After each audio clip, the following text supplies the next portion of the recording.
নমস্কার বন্ধুরা, মাইন্ড বাটারের একটা নতুন ব্লগে সবাইকে স্বাগত। অনেকদিন পরে আবার একটা নতুন ব্লগ নিয়ে চলে এসেছি। আজকে একদম সন্ধেবেলা হঠাৎই ডিসিশন হলো যে সবাই মিলে একটুখানি কোথাও খেতে যাব, কারণ ঘরে বসে সত্যি বোর হচ্ছিলাম। তো আমরা এবং পিসিরা আমরা সবাই মিলে চলে এসেছি আমারই বাড়ির খুব পাশে ওল্ড মিলে। আমি আগেও এসেছিলাম আমার বান্ধবীদের সাথে, খুব ভালো লেগেছিল জায়গাটা। এখানে একটা বেশ বেঙ্গলি ফিউশন ডিশও পাওয়া যায় অনেক ধরনের, তো এগুলোই আজকে আমরা ট্রাই করব। তো ভাবলাম চলে আসি। এটা একটা পাব কাম রেস্টুরেন্ট। ব্যাঙ্গালোর মানেই তো জানো পাবের ছড়াছড়ি। সে তুমি যেখানেই যাও দুপা গেলেই একটা করে পাব, আর শনিবার রোববার মানে পা দিতে পারবে না, এত ভিড় হয়। তখন মনে হয় যে সত্যি মানুষ এত খেতে পারে বা এত ঘুরতে পারে, মানে সত্যি সেটা বোঝা যায়। তো মানে সবাই খুব চিল আউট মোডে থাকে। অ্যাকচুয়ালি সারা হপ্তাহ এত মানে ড্রেন হওয়ার পরে না সত্যি আর ভালো লাগে না। তখন মনে হয় কিছু খাই না খাই অ্যাটলিস্ট গিয়ে একটু বসি, ওই এনভায়রনমেন্টটাকে এনজয় করি। হ্যাঁ, বাচ্চাগুলো এনজয় করবে, তো সেটার জন্যই আসা। তো এরকম তো অনেক ভিডিওই আমার ব্লগে আছে, তোমরা দেখেছো আগে। তো আমি খুব যে বেশি চাই তা নয়, মাঝে সাথেই চাই, কারণ এখানে তো প্রচণ্ড সব কিছু এক্সপেন্সিভ। এরকম নয় যে খুবই কম দামে কিছু পাওয়া যায়, কারণ Bangalore is one of the expensive city in India. Mumbai আর ব্যাঙ্গালোর দুটো তো হাড্ডাহাড্ডি লড়াই চলে এদের। তো যাই হোক, তবুও আমাদের এখানে যখন থাকতেই হবে, কারণ আমাদের ফিরে যাওয়ার মতো এই মুহূর্তে তো কোনো জায়গা নেই, তো ব্যাঙ্গালোরেই থাকতে হবে। আর এখানে জায়গাটা অ্যাডাপ্ট করে নিয়েছি আমরা। থাকতে থাকতে খুবই ভালোই লাগে, খারাপ লাগে না তা বলবো না। হ্যাঁ, অবশ্যই আমরা সবাই যেরকম আমাদের বাড়ির লোকেদের মিস করি, বাড়ির অনুষ্ঠান আচার, নানা রকমের ফেস্টিভ্যাল, সেগুলো তো অবশ্যই মিস করি। তবে একটা কথা ঠিক, আজকাল ব্যাঙ্গালোরে হেন বাঙালি কোনো জিনিস নেই যেটা পাওয়া যায় না।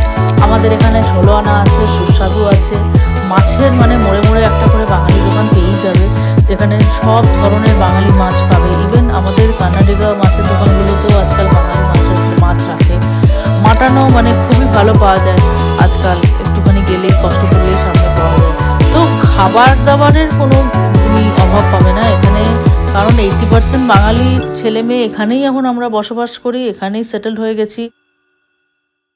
আর যারা নতুন তোমরা চাকরি খুঁজছো বা এবছর পাস আউট করবে বা আগের বছর করেছো এখনও চাকরি পাওনি পশ্চিমবঙ্গে থেকে বা এরম কিছু ব্যাপার, তোমরা একদম হেজিটেট করো না। আমি বলছি চোখ বন্ধ করে ব্যাঙ্গালোরে একবার এসে যাও। এখানে কোথাও না কোথাও একটু থাকার জায়গা হয়েই যায়। এখানে খুবই নর্মাল রেটেও পিজি পাওয়া যায়। আবার তোমাদের যেরকম তোমাদের দরকার তোমরা সেরকমভাবে একটু সেটেল করে নাও, তারপর এসে তোমরা অ্যাপ্লাই করতে থাকো। আমি এইচআর ব্যাকগ্রাউন্ড থেকে বলছি, এখানে মানে যদি তুমি চেষ্টা করো, 1 মাস যদি তুমি সিরিয়াসলি চেষ্টা করো, অবশ্যই তুমি একটা ভালো চাকরি তোমার ডিগ্রি অনুযায়ী পেয়েই যাবে। হ্যাঁ, এখন তবে মার্কেটটা একটু খারাপ আছে, মার্কেট একটু রিসেশন চলছে অবশ্যই, কিন্তু তাতে ভয় পাওয়ার কিছু নেই। তো আমাদের তো অবশ্যই আমাদের ওখানে এখন নানা রকমের সব ভাতা খাতা শুরু হয়েছে, কিন্তু তাও বলবো তোমাদের যদি ডিগ্রি থাকে, তোমরা MBA pass out, BTech pass out, ঘরে বসে থেকো না। আমি বলবো বেরিয়ে যাও, বাড়ি থেকে বেরো, দেখবে অনেক অপরচুনিটিস। তোমরা ব্যাঙ্গালোর আসতে পারো, তোমরা হায়দ্রাবাদ আসতে পারো। হ্যাঁ, প্রথম ইনিশিয়াল ডেজ একটু অবশ্যই কষ্ট হবে, হয়তো তোমাদের ওই থাকার খাওয়ার খরচা একটা থাকেই, কিন্তু এখানে তোমরা অপশন চাইলে বিভিন্ন ধরনের অপশন আছে, বিভিন্ন দামে থাকার জায়গা আছে। তো আর একটা জিনিস বলতে পারি, Bangalore is one of the safest city. একদম সেফ, এখানে কোনো ভয়ের কিচ্ছু নেই, ভীষণই ভালো। মেয়েরা সবসময় ঘোরাফেরা করছে, ছেলেরাও যাচ্ছে, অফিস যাওয়া থেকে শুরু করে অটো ক্যাব সবাই ভীষণ ফ্রেন্ডলি। মানে আই লাভ ব্যাঙ্গালোর, আমার ভীষণ ভালো লাগে। আমি অন্য কোনো শহরে এর আগে থাকিনি, বাট যখন আমি একদম অত্যন্ত আসানসোল থেকে যখন উঠে এসেছিলাম এখানে বিয়ে করার পরে, আমার কিন্তু শহরটাকে চিনতে খুব ভালো লেগেছিল। আমি একা একা বাসে করে ট্রাভেল করতাম, আমি অফিস যেতাম আসতাম, ইভেন এখনও আমি করি সেগুলো। তো আমার কিচ্ছু এসে যায় না, আমার খুব ভালো লাগে। আর প্রতিটা মানুষ খুব ভালো এখানে। হ্যাঁ, অবশ্যই ভাষাটা তুমি শিখলে তো ভালোই, একটা ভাষা যদি তুমি এক্সট্রা শেখো তাহলে তো তোমার জন্য খুব ভালো হয়। ওটা মাঝে মাঝে হয়, বাট কাম চালাও তুমি যদি কিছু ভাষা জানো, যেরকম আমি চালিয়ে ফেলছি আজকাল, যে কিছু কিছু আমি আমার মেয়ের থেকেই শিখে নিয়েছি, তো সেরকম শিখে নেওয়া তো ক্ষতি কিছু নয়, একটা ভাষা শেখা তো ভালোই। তো সেই আর কি। আর কিছু জিনিস তো মানুষ হাইপ করে, নিউজে দেয় ফালতু, কিন্তু সত্যি বলছি ব্যাঙ্গালোরের মতো জায়গা হয় না। আর যারা তোমরা চাকরি খুঁজছো এই মুহূর্তে, আমার ছোট ভাই বোনরা, তোমরা একদম দেরি না করে তোমরা এখানে চলে এসো, এখানে কিছু না কিছু ঠিক হয়ে যাবে, অ্যাটলিস্ট অনেক বেটার হবে। কারণ আমাদের জায়গাতে এখন আর কোনো প্রমিস নেই যে আমরা কিছু করতে পারবো। ওই ঘরে বসে থেকে নিজের ডিগ্রিগুলোকে ওই আলমারির মধ্যে পচিয়ে কোনো লাভ নেই, তোমাদের ঘর থেকে বেরোতে হবে, তাহলেই তোমরাও নিজের পায়ে দাঁড়াতে পারবে। আর এখন তো চলছে আমাদের ব্যাঙ্গালোরে হচ্ছে স্প্রিং, সারা ব্যাঙ্গালোর গোলাপিতে ভরে গেছে, এত সুন্দর দেখতে লাগে এই সময়টা যে কি বলবো। এখন কিন্তু ব্যাঙ্গালোরের অ্যাকচুয়ালি সামার, ধরো এই এন্ড অফ ফেব্রুয়ারি থেকে মার্চ থেকে একদম গরমকাল পড়ে যায়, তো খুব ভালো লাগে সেটা। যাই হোক, অনেক কথা বলে ফেললাম আজকে বলো। আর এখানে দেখো খুব আনন্দ হচ্ছে, ও নাচাগানা করছে, বিভিন্ন ধরনের নাচ গান চলছে। আমরাও অনেক ধরনের খাবার দাবারই অর্ডার করেছিলাম, খাবারগুলো কিন্তু বেশ ভালো ছিল। সব থেকে যেটা বেস্ট লেগেছে আমার হচ্ছে সেই রাধা বল্লভী আর একটা ঘুগনি নিয়েছিলাম, অসাধারণ খেতে ছিল ওটা।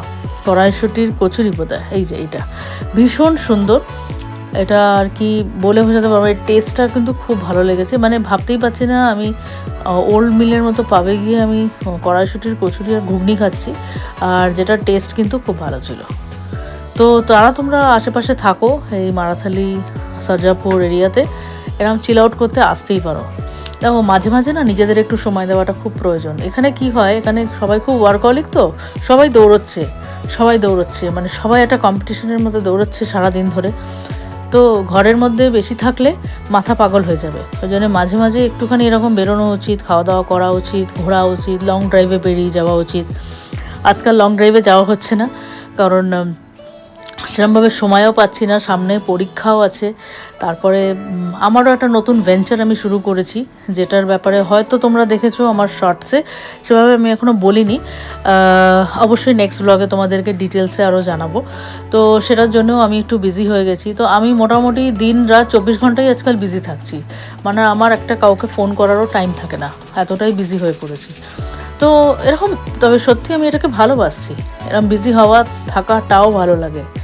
মাঝে মাঝে যখন দেখবে কাজ নেই তখন দেখবে খুব বোরিং লাগে, তখন দেখবে মাথার মধ্যে নানা রকম চিন্তা আসে, নানা রকম কথাবার্তা ঘুরে বেড়ায়।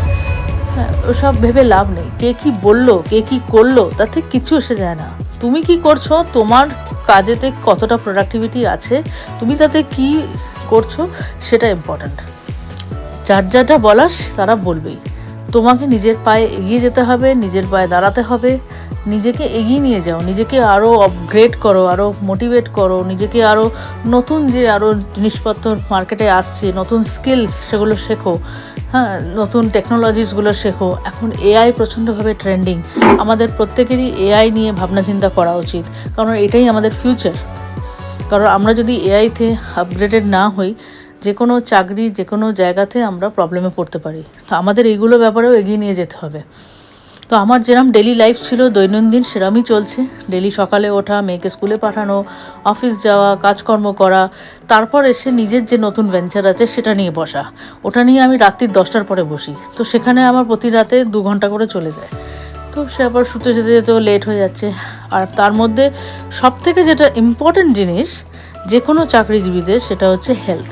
তো হেলথের প্রতি নজর অবশ্যই রাখতে হবে, একদম নজর ভুললে চলবে না, কারণ শরীর হচ্ছে ইম্পর্ট্যান্ট, হেলথ ইজ টেম্পল পিসে, তো ওটার প্রতি একদম ধ্যান রাখতে হবে। চলো তাহলে আজকের ব্লগটা এখানে শেষ করি, অনেকটা জ্ঞান দিয়ে ফেললাম, আবার দেখা হবে একটা নতুন ব্লগে।